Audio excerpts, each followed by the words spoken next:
This will be a very brief video to provide only the most basic introduction to Homer and his epics, with some diligent review of resources and some complementary web questing of your own. You can easily fill in the gaps about key narrative details and themes. You'll recall that most historians believe that the blind bard Homer lived in the 8th century BCE, before the Common Era, and described a world centuries older, likelier from the 12th or 13th century BCE.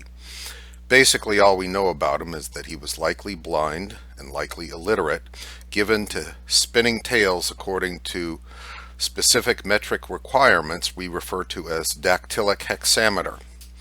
These verses were later transcribed, preserved, and edited into the forms that come to us today.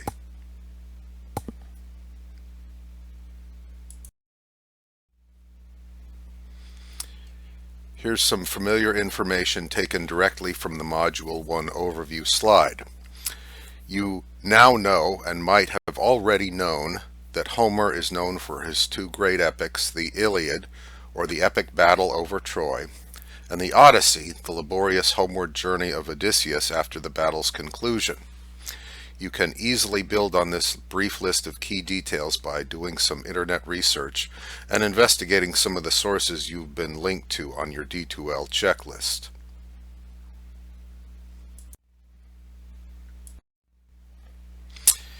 Here's a quick overview of the basic matter of the Iliad, featuring the conflict between Achilles and Hector as the key narrative tension. The map you see is not ideal, but if you look to the tan area on the right, you'll see Troy, with Odysseus's homeward journey to Ithaca. Here's a thumbnail list of the key figures within the two camps.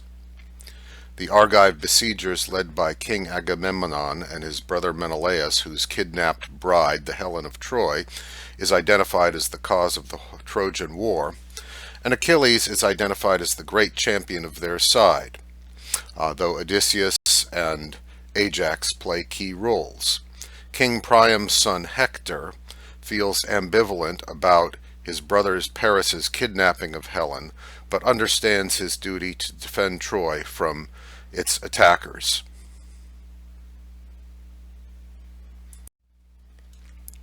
Achilles is brooding, sullen, and temperamental. Hector is reluctant, conflicted, and obligated. The contrast in their personalities help to convey the extraordinarily human dimension to the story and capture the ongoing relevance of this ancient work. A good online resource. The shield of Achilles, described in the Iliad's Book 18, comes to represent one of the most crucial symbols of the work as a whole. You'll find no shortage of detail on this element and some images of models of it with some diligent web searching. A close look at these sources will give you a sense of the general organization and structure of the shield itself.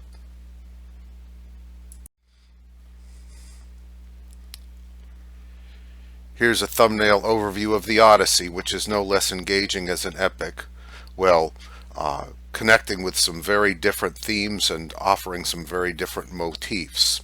Focusing on journey rather than on warfare, the Odyssey features a number of memorable episodes that Odysseus must navigate as he struggles to return to his Ithacan homeland.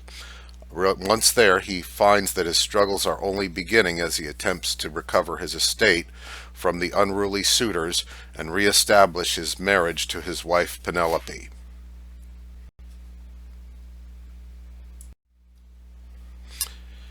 And finally, here are some conclusions that explain the lasting impact of the Homeric epics and help to explain why they are still worthy of our attention.